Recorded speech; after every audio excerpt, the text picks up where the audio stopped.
Shalom Bapak Ibu Saudara-saudari yang dikasihi dan mengasihi Tuhan. Kita bersyukur kalau hari ini Tuhan masih memberi kita kesempatan untuk kita boleh datang kepadanya. Mari kita satukan hati, kita berdoa. Tuhan, terima kasih, kami mengucap syukur untuk kasih setiamu di dalam hidup kami. Kami bersyukur karena Engkau boleh memberkati kami, dan hari ini kami boleh ada sebagaimana kami ada itu karena kemurahan-Mu. Sebentar kami akan membaca dan merenungkan firman-Mu. Berfirmanlah dan biarlah kami mengerti apa yang menjadi kehendak-Mu untuk kami boleh lakukan. Dalam nama Tuhan Yesus Kristus, haleluya, amin. Ayat firman Tuhan hari ini terambil dari kitab Ulangan pasalnya yang ke-30. Ya, saya akan membacakan ayat 1 hingga ayatnya yang ketiga. Pulih setelah tobat. Maka apabila segala hal ini berlaku atasmu, yakni berkat dan kutuk yang telah kuperhadapkan kepadamu itu, dan engkau menjadi sadar dalam hatimu di tengah-tengah segala bangsa, kemana Tuhan Allahmu menghalau engkau, dan apabila engkau berbalik kepada Tuhan Allahmu dan mendengarkan suaranya sesuai dengan segala yang kuperintahkan kepadamu pada hari ini, baik engkau maupun anak-anakmu dengan segenap hatimu dan dengan segenap jiwamu, maka Tuhan Allahmu akan memulihkan keadaanmu dan akan menyayangi engkau. Ia akan mengumpulkan engkau kembali dari segala bangsa kemana Tuhan Allahmu telah menyerahkan engkau. Amin. Demikianlah firman Tuhan. Mari kita merenungkannya. Bapak Ibu Saudara yang dikasihi dan mengasihi Tuhan, setiap kita tentunya membutuhkan pemulihan di dalam kehidupan ini. Ya, misalnya orang sakit ya, butuh pulih supaya sehat kembali. Orang yang mengalami permasalahan, pergumulan juga ingin tentunya masalahnya dipulihkan, pergumulannya juga dipulihkan. Artinya ada banyak setiap kita hari ini membutuhkan pemulihan. Karena apa? Dengan kita dipulihkan, kita akan bisa beraktivitas kembali, kita akan bisa bekerja kembali, bahkan termasuk di dalam kita melayani. Dan tentunya kita akan menjadi jauh lebih efektif ketika kita sudah pulih ya, sebelum sakit kan begitu ya. Kalau sakit, baik sakit rohaninya, jasmaninya ya, tentu kita nggak akan efektif begitu ya, karena ada banyak kendala untuk kita bisa mengerjakannya. Ya, walaupun ada juga di tengah permasalahan itu Tuhan bisa memakai kita. Tetapi akan jauh lebih efektif ketika kita mengalami pemulihan-pemulihan di dalam hidup kita. Nah, bagaimana kita bisa mengalami pemulihan itu?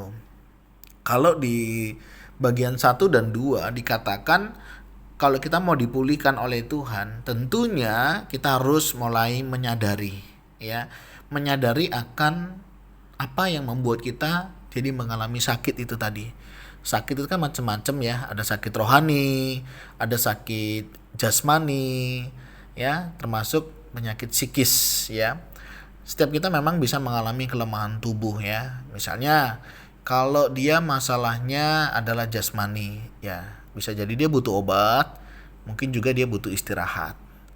Kalau misalnya dia sakitnya adalah psikis ya, pikirannya tidak terjadi apa-apa tapi dia merasa ada apa-apa ya, entah kepalanya pusing, entah mual begitu ya, entah nafas sesak dan lain sebagainya, dan itu di momen-momen tertentu, di tanggal-tanggal tertentu, hari-hari tertentu atau jam-jam tertentu, bisa jadi itu yang kena adalah psikisnya.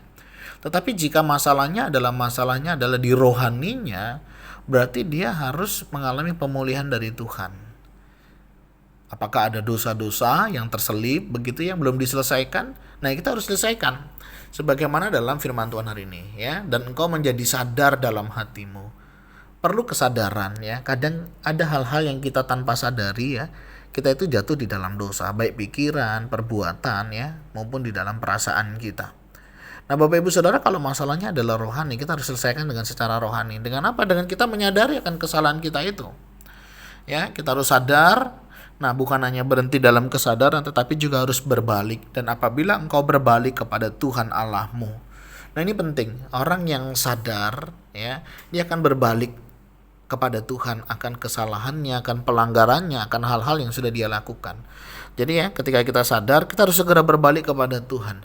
Nah, ketika kita sudah berbalik kepada Tuhan, kita dengar suaranya, ya, sesuai dengan apa yang Tuhan kehendaki.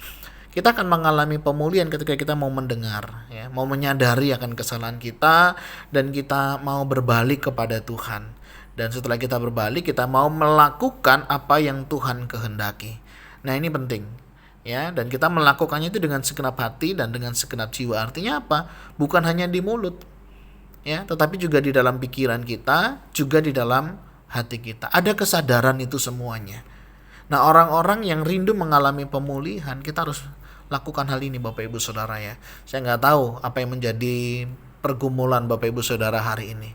Tapi jika ada di antara kita yang hari ini rindu dipulihkan, baik itu dalam relasi, ya, relasi dengan orang lain, relasi dengan pasangan, relasi di dalam keluarga, dibutuhkan kesadaran diri ini tadi, ya. Ada hal-hal mungkin ucapan kita, perbuatan kita yang tidak sesuai, ya, mungkin bisa melukai hati orang lain. Kita butuh pemulihan. Nah, dari pemulihan ini kita mulai menyadari dan kita mulai menyesali. Dengan kita berbalik kepada Tuhan, memohon pengampunan kepada Tuhan, kita percaya setiap kita yang mengaku dosa, ya, Tuhan akan mengampuni. Dan ini menjadi bagian di dalam kehidupan kita. Nah, sebagai orang-orang yang sudah diampuni, kita sudah berbalik kepada Tuhan, kita akan mendengarkan firman-Nya. Jadi kita dibutuhkan asupan rohani, ya, melalui baca firman, melalui doa, ikut persekutuan, ikut ibadah. Nah, kita akan mengalami pemulihan-pemulihan demikian, tentunya dengan segenap hati dan dengan segenap jiwa. Nah, jika ada di antara kita membutuhkan pemulihan, mari sadari akan dosa dan pelanggaran kita di hadapan Tuhan. Apapun itu, sekecil apapun itu, kita harus selesaikan di hadapan Tuhan. Dan mari kita berbalik kepada Tuhan dan hidup dalam tuntunannya. Tetaplah hidup di dalam pemeliharaan Tuhan, dan kiranya setiap kita boleh mengalami pemulihan-pemulihan di dalam hidup ini. Tuhan, terima kasih. Kami bersyukur hari ini Engkau boleh mengingatkan kami. Kami sadar Tuhan, ada kendala, ada tantangan, ada pergumulan yang sering kali kami hadapi, dan kami membutuhkan terobosan untuk kami juga boleh mengalami pemulihan. Jika ada di antara kami hari ini membutuhkan pemulihan Tuhan, kami berdoa kiranya Engkau memberkati, Engkau yang menolong kami menyadari akan hal-hal yang membuat kami mengalami sesuatu yang tidak berkenan di hadapan-Mu. Tolong kami, ya Tuhan, dan bawa kami untuk kami menyadari hal itu, kami boleh berbalik kepadamu, dan kami mau hidup seturut dengan kehendak-Mu. Kami berdoa untuk setiap kami, Tuhan juga yang menolong dan memampukan kami untuk kami boleh mengerti kesalahan-kesalahan, pelanggaran-pelanggaran yang kami lakukan yang tidak berkenan di hadapan-Mu, dan biarlah setiap kami boleh sungguh mengalami pemulihan yang daripada Tuhan. Ini doa seluruh kami, Tuhan. Berkati di dalam nama Tuhan Yesus Kristus. Haleluya.